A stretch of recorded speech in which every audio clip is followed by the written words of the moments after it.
versos 22, 38, do verso 1 ao verso 22.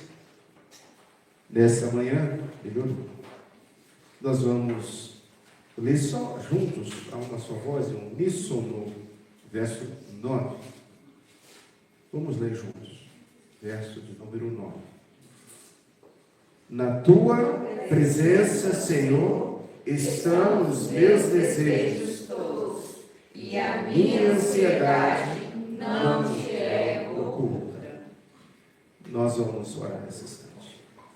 Peço a você que faça uma oração especial nesse momento pela Stephanie. Nossos irmãos informaram que ela já está esperando a hora de dar luz ao Zion. Possivelmente nesse domingo, dia do Senhor, o Zion, se for da vontade do Senhor, o Zion vai vir a esse mundo, né? Então vamos orar agora pela Stephanie, pelo Romário, sabe? É um momento muito especial para as mãezinhas, os pais também, da família, para todos nós, família da fé. Ore pela Stephanie nesse momento. Pai, nós estamos na tua presença, agradecidos a Deus por esse lindo domingo, presente do Senhor, com a paz que o nosso país tem, livre de guerras, de bombas caindo sobre as nossas cabeças.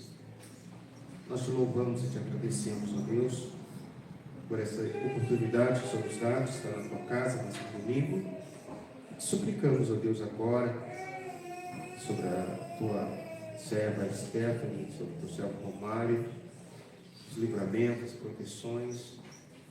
Pedimos a ti, Senhor Deus, que o Senhor possa ser com os médicos, com as enfermeiras, com o hospital, e que daqui a pouco haja um sorriso nos lábios dos pais e também de todos os familiares, dos avós e de todos, Pai. Nós te louvamos e te agradecemos, te suplicamos de maneira especial pela vida da nossa irmãzinha nesse instante, em nome de Jesus. Amém. Meus irmãos queridos, a Igreja Presbiteriana chegou ao Brasil bem antes da chegada do missionário Archibald Lindsay.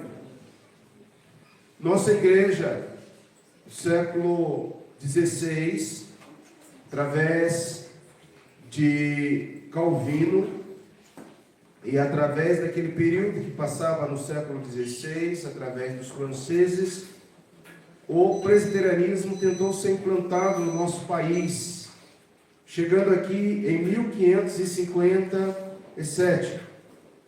Em 1557, com os franceses, ali na ilha de Villers-Gaillon, no Rio de Janeiro, houve a primeira tentativa de plantar o presbiterianismo no Brasil.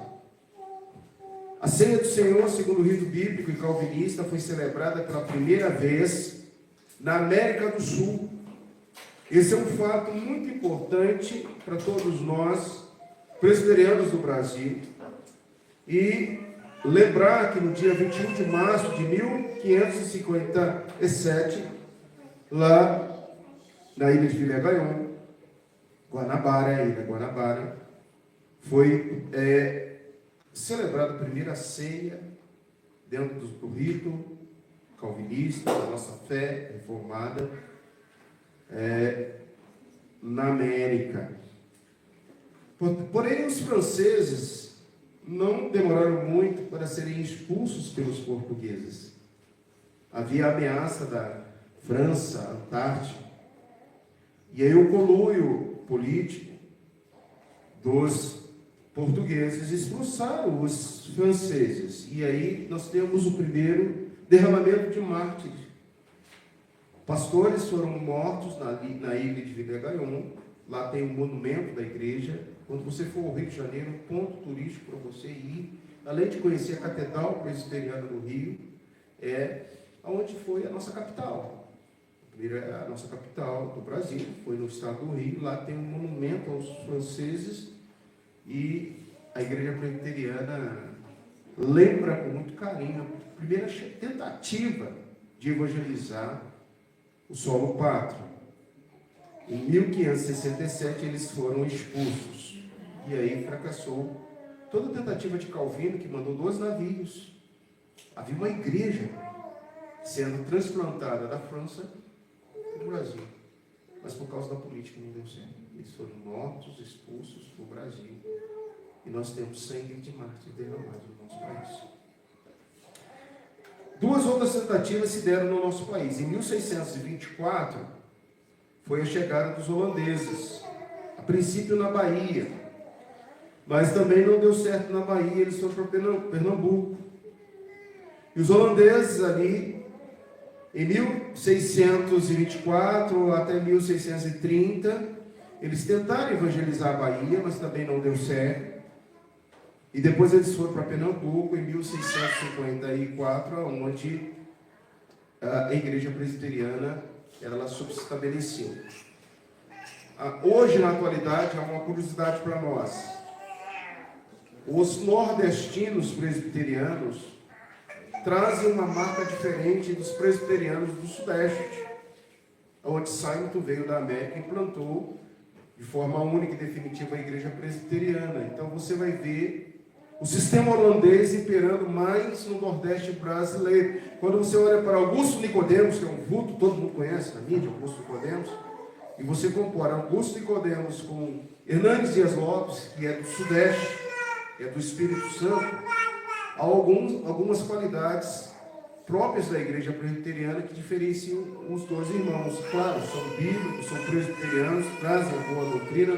Não é nesse sentido que nós estamos falando, mas mesmo no porte de falar, do jeito de ser, da condição da liturgia, a liturgia do Nordeste é um pouco diferente da Sudeste. E hoje em dia você pode e deve pesquisar qualidades da igreja do Nordeste, qualidades da igreja do Sudeste. E nós temos, no meio do nosso solo, o Supremo Concílio, que gere todas as igrejas brasileiras, a gente consegue lidar bem com qualidades e características que vêm de Simon e vêm dos holandeses, no período do século XVI. Mas, também, em 1654, devido mais um problema político dos holandeses com a coroa portuguesa, o presbiterianismo não consegue subestabelecer também no Nordeste. As comunidades presbiterianas que ali haviam sido implantadas vão desaparecendo gradualmente. A implantação da igreja presbiteriana dá-se definitivamente no Brasil através do missionário Chibel Green Simon, que especialmente vamos falar no domingo que vem, razão da nossa fé. Então, você está numa igreja que traz consigo uma história de derramamento de sangue dos mártires franceses, uma história pioneira no Nordeste brasileiro e também de subestabelecimento do Sudeste. Mas o que é esse texto que nós lemos nessa manhã, o Salmo 38º, eu quero que você dê uma olhadinha aí, porque você está prestes a terminar a primeira parte da exposição dos Salmos. A primeira parte dos Salmos, o primeiro livro dos Salmos, termina no capítulo 41, dá uma olhadinha aí. A partir do capítulo 42, gira-se a segunda parte do livro dos Salmos. E até agora, o que nós estamos falando nessa primeira parte? Se você lembra, veja lá, vai lá no Salmo de número 1, que não está aqui nesse bloco à toa. Esse número 1, o Salmo de número 1, vai reger esses capítulos todos, até terminar o bloco. O primeiro livro, que termina no capítulo 41. A primeira parte dos Salmos trata, e a introdução de todos os outros Salmos, trata do segredo da felicidade do justo. Como é que o justo, o crente, o eleito, o salvo, resumido, deve ser e deve ter a sua felicidade subestabelecida. Toda essa coleção desses salmos, outrora pregada pelo presbítero Fred, outrora pregada pelo presbítero Paulo, e, claro, já na sua maior essência exposta pelo pastor reverendo Luiz André, está tratando de um assunto só: seu coração, sua mente, sua vida, suas emoções, seus sentimentos. São 41 salmos para você tratar a sua autoestima. Como anda a sua estima com Deus, como anda a sua felicidade, como anda o seu processo de prosperidade, Como está a sua vida hoje? São 41 salmos para você trabalhar e organizar esse mundo diverso, esse mundo complexo. E hoje, leia de novo o verso 9, que trata de um aspecto fundamental para nós. E o que esse verso de número 9, ele quer expor para nós? Ele quer expor para todos nós que os desejos do teu coração, que a ansiedade que você tem na sua vida, que as preocupações que o mundo nos assedia, nos cerca, estão todos eles na presença de Deus. Nós estamos quase terminando essa sequência dizendo assim: ei, como é que está aí seu coração? Como é que está a sua preocupação? Como é que está a sua ansiedade? Como é que está o seu esgotamento? Como é que está o seu estresse? O seu nervosismo? Está nervoso? Vai pescar? Não, vai orar. Já ouviram isso 500 vezes, né? Está nervoso? Coloque diante de Deus seus sentimentos, seus desejos. Irmãos, hoje eu quero trabalhar com você à luz do 38, quase terminando essa questão, porque vai girar, vai mudar, viu? Livro 2 trata de outro assunto, livro 3 trata de outro assunto.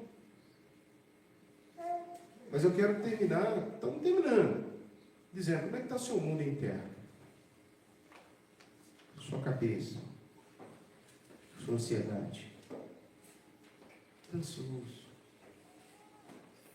Eu confesso aos irmãos que eu, às vezes, estou muito ansioso. E Deus trabalha comigo. Como Deus trabalha com você. Que ansiedade é coisa do humano, do ser humano. Se não fosse coisa do ser humano, Jesus não teria trabalhado isso lá no Novo Testamento. Jesus trabalha no Novo Testamento dizendo assim: lançai sobre mim toda a ansiedade, porque eu tenho cuidado de vós. Ansiedade é uma coisa que está no coração nosso. É como uma faísca que vai pegando fogo, que vai incendiando, e depois não adianta chamar o corpo de bombeiros, porque o fogo já pegou na minha cabeça, já pegou no meu coração. Eu estou num nível extremo de ansiedade. O contexto original desse salmo penitencial, é importante você colocar aí nesse título, que esse salmo é um salmo penitencial. Davi está se passando por um processo de penitência. Alguns comentaristas dizem que é uma doença grave que atacou Davi. Davi está no estado de doença, está doente. O ansioso está doente. No entanto, para os nossos comentaristas, o fato do salmo ser revelado não só no sofrimento físico do salmista, há mais alguma coisa dentro desse contexto, que é a dor emocional. Como é que lidamos com a dor emocional? A dor emocional é mais difícil do que a dor física. A dor física, você toma um remédio, o anti-inflamatório, e ela vai passar. Agora, a dor emocional, você fica remoendo, você deita na sua cama, você se esvai em lágrimas, você não consegue dormir, você tem pesadelos, você tem insônias, você está vivendo 48 horas naquela dor. Ó minha alma, quem trata a minha alma? Quem trata a tua alma? Os comentaristas destacam a consciência do próprio pecado, o seu desejo por cura física, mas também espiritual. Para os nossos intérpretes, isso mostra uma condição sine qua non que todos lamentam e que todos vivem quando o pecado está em ação. Ademais, muitos comentaristas, irmãos, interpretam esse texto como uma revelação profética, mencionando Cristo. E assim o salmista, como foi perseguido por seus inimigos, abandonado pelos amigos, sofreu bastante. Os reformadores olham para Cristo no último momento em que ele levava sobre si as nossas dores, as nossas enfermidades. Ele olha: Pai, Paizinho, Abba, Pai, tenha compaixão de mim, eu não estou aguentando, mas todavia faça-se a tua vontade. E ali ele vai andando para o Calvário, para naquela via cruz, Ele vai buscando, procurando satisfazer o conselho trinitário, cumprindo o propósito de Deus, e os nossos pecados caem sobre o Senhor Jesus, sobre os seus ombros, e tudo aquilo que você sabe da morte de Cristo, até a ressurreição.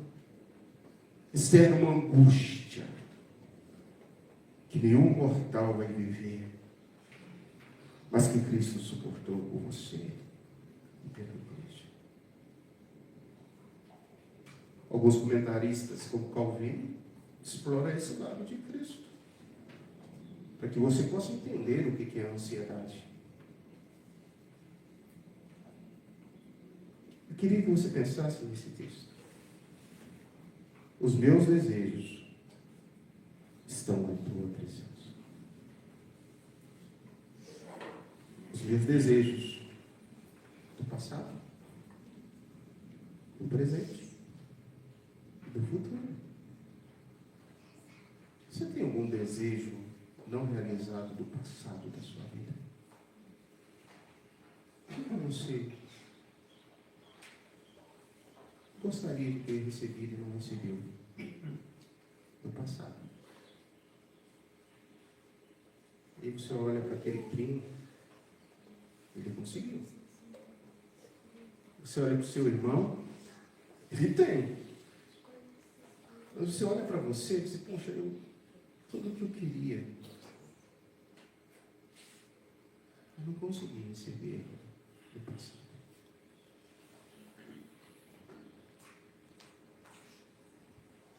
E isso se torna uma ansiedade. Isso toma a sua vida. Isso te machuca. Muitas feridas da alma começam assim. Está presa lá no passado ainda.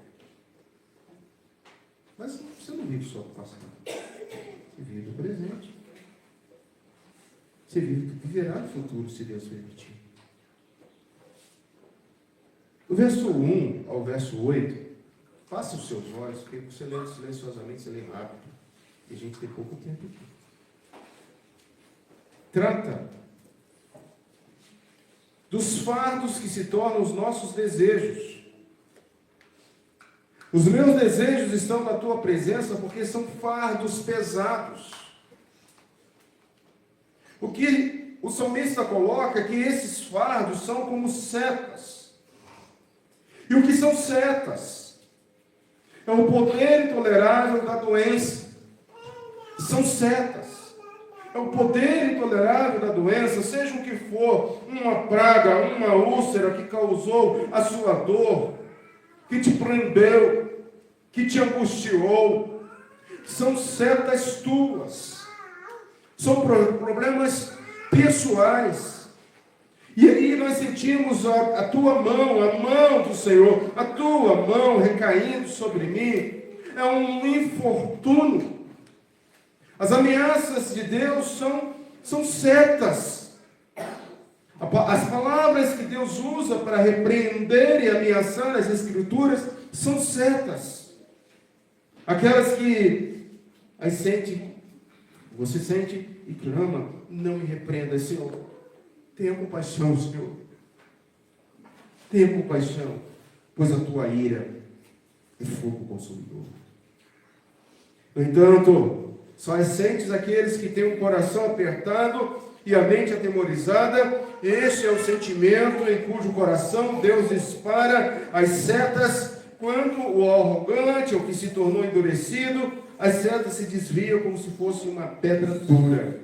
Isso continua como se fosse uma pedra que esmaga internamente ossos e medulas, à medida que a palavra, ou que as palavras são faladas na pregação humana, sem a cooperação e sem a interpenetração de Deus, se torna cada vez mais difícil. Pastor, traduz. A ansiedade que me faz viver e que me provoca e que me esmaga como uma pedra, se ela não for tratada na presença de Deus, Eu vou me sentir perdido com um filho que está doente e com toda a sua descendência à beira da morte. E o contexto do verso 1 ao verso 8 coloca para nós, provocando cada vez mais a aflição. Porque a pior coisa não é a angústia. Vou dizer uma coisa, a pior coisa não é a angústia. A pior coisa é a aflição. Está chegando o momento, está chegando a hora. Ah, meu Deus, e agora? E se eu esquecer? E se acontecer isso? O condicional sempre vai vir. Se Deus é por nós, quem será contra nós? Mas você está vivendo ansiedade naquilo ali. Em segundo lugar, irmãos, do verso 9 ao 14, nós podemos entender porque o meu coração está desassossegado. Os meus desejos estão na tua presença. Em segundo lugar, do 9 ao 14, porque o meu coração não está sossegado, está desassossegado. O que é um coração desassossegado? Os amigos nos momentos bons, é muito bom, né? A gente está aí com os amigos, os irmãos, celebrando, é muito bom. Mas nos momentos ruins? Quantos de nós não temos um amigo, um irmão em Cristo, para passar conosco os momentos ruins? Ou quando você tem alguém para passar os momentos ruins, são semelhantes aos amigos de Jó. Você lembra dos amigos de Jó? PH está estudando o livro de Jó. O que aqueles amigos fizeram? Quando abriram seus lábios, começaram a falar: Jó, você é culpado, Jó. Você está pagando isso que você merece. Até que Davi abordou o julgamento de Deus. Até o verso de número 8, julgamento de Deus, ira de Deus. Deus levantou sua mão contra mim. Esse pecado realmente que eu cometi não tem chance, não tem perdão. Eu estou julgado. Eu vou pagar. Eu vou passar por isso, por aquilo. Ele está debaixo, sentindo a ira, a dor da alma. O que o pecado faz com a gente? O pecado nos leva diante de Deus e fala assim: Senhor, eu realmente peguei contra ti e contra os céus. Mas agora ele está falando: meu coração não tem sossego. Davi passa agora a falar sobre a angústia interna causada por aqueles que são externos. Angústia interna causada por aqueles que são externos. Tanto os amigos quanto os inimigos. Quem fere mais quando você está passando por um problema? Sua casa? Aqueles que dormem com você, que conhecem, que comem da sua comida? Daqueles que sabem da sua dor, da sua luta? Ou daqueles que estão fora, mas que são seus inimigos, perseguidores também, causadores? De maneira que o desespero é inevitável, a menos que a mão do Pai bondoso preserve os justos, de modo que, embora caiam, não sejam lançados de cabeça para baixo, como foi dito no salmo anterior. Quem não sabe que isso se refere a Cristo? Uma pergunta aqui. Quando digo vida, diz Davi, não me refiro apenas à carne, mas também ao Espírito. Aliás, esse é assunto de hoje. Vida espiritual. Você não pode temer quem mata a carne. Se os mártires franceses e se a Igreja de Cristo tivesse desistido dos brasileiros, aonde nós estaríamos? Porque morreram por amor ao Evangelho aqui no Brasil. Há um livro chamado França Antártica, ou o Avivamento na Guanabara. São livros importantes para você ler da história desse período, que você vai ver que Deus não desistiu da Cristo do Brasil. Deus não desistiu de você. A vida espiritual. A sua vida não é só carne. Quando digo vida, me refiro à vida espiritual em Cristo. Essas pessoas se forçam a destruir a carne para que, mediante os seus ensinamentos delirantes e violentos, que estão desviados do caminho certo e não estão com a palavra de Deus, se continuarem firmes, serão coisas que destruirão a vida momentânea e presente, e levarão muitos também a amaldiçoar e a blasfemar através dos males que estão se sentindo. Amaldiçoar Deus, porque o sentimento que vem é: por que Deus, eu estou sofrendo isso? De repente você sai da ansiedade, vai para a aflição, e você pega o seu momento que você está vivendo e coloca no estado espiritual e se rebela contra Deus. O culpado é Deus. Eu passo a culpar Deus. Deus não escuta a minha oração, Deus não é poderoso, Deus não muda a minha história. Deus é o culpado por eu estar vivendo essa ação. Jó, em nenhum momento blasfemou contra Deus. Embora ele tenha tido um lado humano, mas em nenhum momento Jó se rebela contra Deus. Do verso 15 ao verso 22, por quê?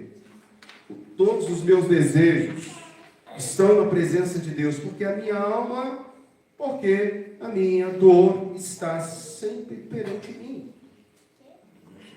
Sempre essa colocação do Salmo, o contexto do 15 ao 22, é para se observar. É aquela pessoa que não consegue mais lidar com esse sentimento, com essa angústia. Davi está passando agora, dizendo: essa dor, Senhor, está sempre diante de mim. Lembra que você vai chegar no Salmo 51, tá? Que ele, tomado dessa dor, no Salmo 51, ele vai dizer assim: meu Deus, coração puro, e renova dentro de mim um espírito da palavra. Ele chega a esse ponto: olha, estou seco, sem vigor, morrendo. Nós vamos chegar lá no Salmo 51. Mas o que nós podemos observar aqui, irmãos, é os motivos da paciência de Davi, apontando para 4 razões para a sua clemência. Deus, por favor, é a minha dor, eu preciso lidar com essa dor. E ele coloca aqui alguns motivos. Ele está passando por profunda angústia.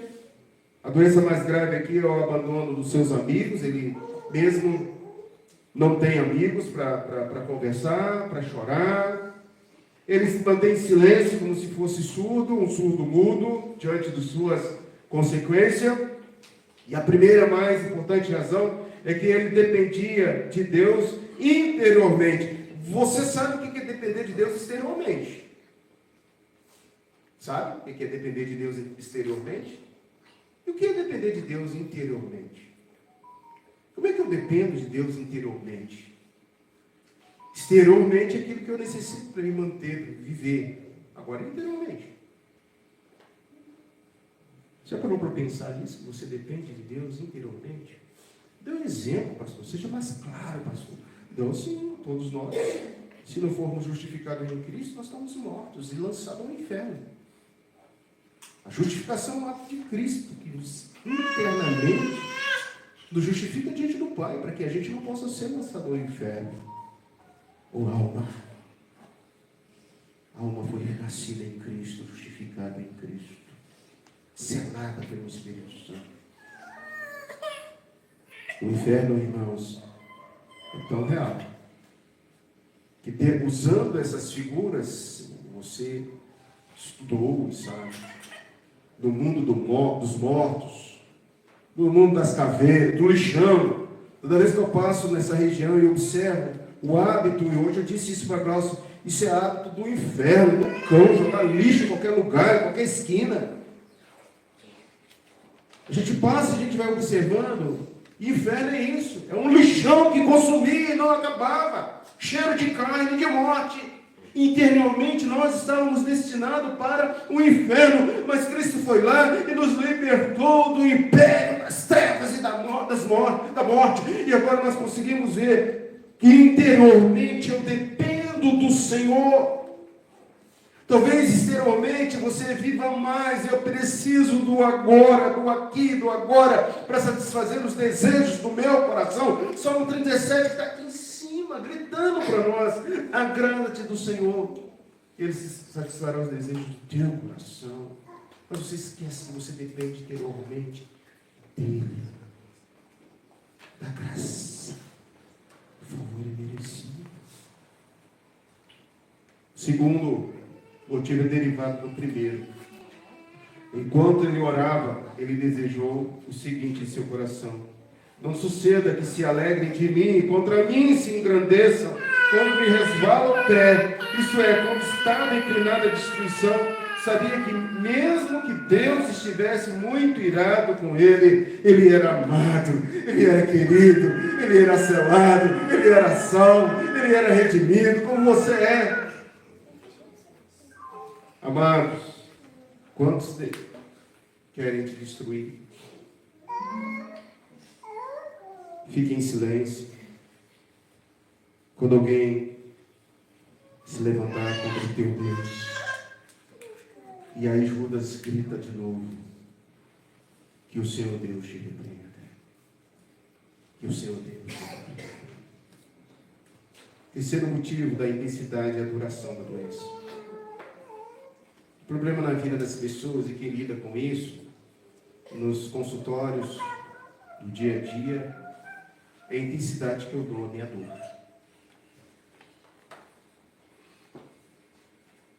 Tem gente que vive eternamente com o luto. E não tem jeito. O luto, uma hora, tem que passar. Você não vai deixar de amar aquela pessoa que um dia viveu com você. Não é nada disso. Você não vai deixar de lembrar. Mas quem está vivo, a vida continua. Há momento do choro, sim. Mas o choro não pode ser eterno. Você olha para aquela pessoa, 40 anos, está vivendo luto. Não, o Espírito Santo conforta. Consola. Você olha para aquela pessoa, 40 anos, que está na casa do Senhor, servindo ao Senhor, mas ela está presa ao passado, a uma mazela, a um complexo, a uma dor. Meu irmão, Jesus já te libertou, já te deu uma nova vida. Vambora, trata da sua dor. Imagine se Davi vivesse essa dor que ele está passando aqui nesse salmo até o final da sua vida. Tem um day after, um dia depois. Ele é preciso agora ir aos pés do Senhor e dizer: Senhor, mude minha sorte. Eu não posso viver eternamente com essa dor, com essa angústia, com esse pânico, com esse medo, com esse estresse, com esse nervosismo, com essa incerteza. Senhor, assim ele é convencido de que Deus não oprime para sempre com esses males, que a ira do Senhor, que Deus deseja, vai ser levantado continuamente contra ele, de modo que ele claramente tinha se tornado coxo, atormentado, com uma tristeza contínua. Não, há esperança em Cristo, há um recomeço, há um conforto, há um consolo. E hoje, se essa palavra está falando ao seu coração, Deus conhece todos os desejos do teu coração. Quarta razão, clemência. Como ele já havia reconhecido completamente, confessado seus próprios pecados, ele agora, entristecido verdadeiro, se arrepende profundamente e volta-se para o Senhor, dizendo: Senhor, tenha compaixão de mim. Irmãos, preciso terminar. Os meus desejos estão na tua presença. Os desejos teus estão na presença de Deus? É uma pergunta que eu faço para você, você não precisa me responder, porque essa pergunta é sim. Os meus desejos estão na presença de Deus. Então, o que eu tenho que fazer em primeiro lugar? Lançar sobre ele os meus fardos, disse Jesus. Lançai sobre mim, porque o meu fardo é leve. Seus fardos estão pesados? Está pesado aí, irmão? Está pesado aí, irmão? Lance sobre o Senhor. Segundo, os meus desejos estão na tua presença. Sim, porque o meu coração está desassossegado. Então, com isso, sossego. Confie no Senhor. Está desassossegado por quê? Está desbaratinado? Você pegou aquele inseticida, jogou na baratinha lá, como é que ficou a baratinha? Está assim no seu coração? Desassossegado é desbaratinado. É essa figura a linguagem. Está assim? Então tenha sossego. Se paz a mais doce, me deste gozar. Olha a simetria dos hinos, a palavra do Senhor. Paz, deixe-nos a minha paz vos dou. Olha, confia no Senhor. O choro pode durar uma noite, mas a alegria vem pela manhã. Olha, tudo você já leu por aí, ó. Dentro desses 41 salmos.